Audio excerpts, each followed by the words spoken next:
సాంప్రదాయానికి అర్థం చెప్పే పండుగ. తెలుగువారికి పెద్ద పండగ.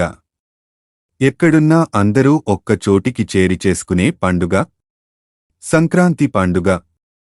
సందడిని తెస్తూ అంబరాన్నంటే విధంగా సంబరాలు చేసుకోమని చెప్పే పండుగ సంక్రాంతి.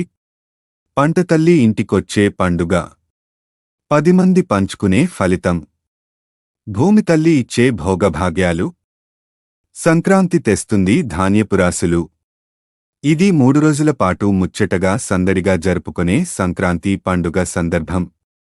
సంక్రాంతి పండుగకు నెల రోజుల ముందే ఇళ్లల్లో హడావిడి మొదలవుతుంది. 3 రోజుల పండుగను ఆస్వాదించడానికి ఎదురు చూపులు చూస్తారు. సాంప్రదాయాలకు నెలవైన పండుగ. తెలుగువారి సంస్కృతికి అద్దం పట్టే పండుగ. ఏ పండుగకు ఎలాగున్నా ఈ పండుగలో సంప్రదాయానికే ప్రాధాన్యతనిస్తారు. భోగి మొదలు ముక్కనుమ వరకు ఇంట్లో సందడే సందడి. కొత్త అల్లుళ్ళు, కొంటె మరదళ్ళు, కోడి పందాలు, పిండి వంటలు, సరదా ఆటలు, సాంప్రదాయ పనులు అన్నీ సంక్రాంతిలో భాగమే. ఇవన్నీ ఒకెత్తైతే పండుగలో డూడు బసవన్నలు, హరిదాసుల రాకలు, ఊరికి దేవుళ్ల రూపంలో అతిథులొచ్చినట్లుగా తెలుగువారు భావించే సమయం. భోగి మంటలు, భోగిళ్ళు, భోగభాగ్యాల భోగిళ్లతో ప్రారంభమవుతుంది సంక్రాంతి పండుగ. పాతకు పాతరేస్తూ కొత్తను ఆహ్వానించడం భోగి పండుగ లక్షణం. భోగిమంటల సారం.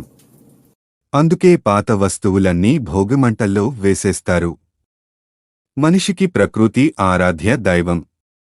అందులోనూ సూర్యుడు అంటే ప్రత్యక్షదైవంగా చూస్తారు. అప్పటివరకు నరాలను పిండే చలిని అనుభవిస్తూ వేడి కలిగించాలనే సూచికగా భోగిమంటను వేస్తారు. అంతేకాదు, దక్షిణాయనం ముగిసి ఉత్తరాయణంలోకి ప్రవేశించిన సందర్భంగా కావడంతో వేసవికి స్వాగతం పలికేదిగా కూడా భోగిమంటగా వర్ణిస్తారు.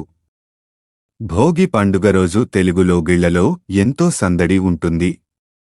పుష్యమాసంలో వచ్చే పర్వదినం సంక్రాంతి.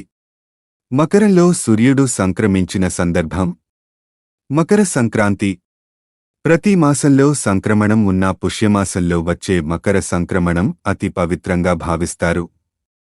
మకర సంక్రమణంతో సూర్యుడి గమనం దిశ మారుతుంది. అప్పటి వరకు దక్షిణ దిశగా నడిచిన నడక ఉత్తర దిక్కుగా మళ్లుతుంది. అందుకే ఆ రోజు నుండి 6 నెలలు ఉత్తరాయణం అంటారు. అంతకు ముందు 6 నెలలు దక్షిణాయనం. దక్షిణాయనాన్ని పితృయానం అని, ఉత్తరాయణాన్ని దేవయానం అని చెబుతారు. అందుకనే ఈ రోజుని ఉత్తరాయణ పుణ్యకాలం అంటారు. సంక్రాంతి రోజే అసలు పండుగ. సంక్రాంతి రోజే అసలు పండుగ మొదలవుతుంది. తీపితో మొదలై అన్ని రకాల వంటలు చేసుకుంటారు. పిండి వంటలకు ప్రత్యేకత సంక్రాంతి. పితృదేవతలను తలుచుకున్న రోజు కావడంతో ఆ రోజు సందడిగా పండుగ చేసుకుంటారు. గాలిపటాలు ఎగరవేస్తారు. ఎన్నో ఆటలు ఆడుతారు. ఆడపిల్లలైతే ఉయ్యాలాటలు, కోలాటాలు ఇంకా ఎన్నెన్నో చేస్తూ పండుగను ఆస్వాదిస్తారు. ఇక 3వ రోజు కనుమ, పశువులను పూజించడం ఈ పండుగ ప్రధాన ఉద్దేశం.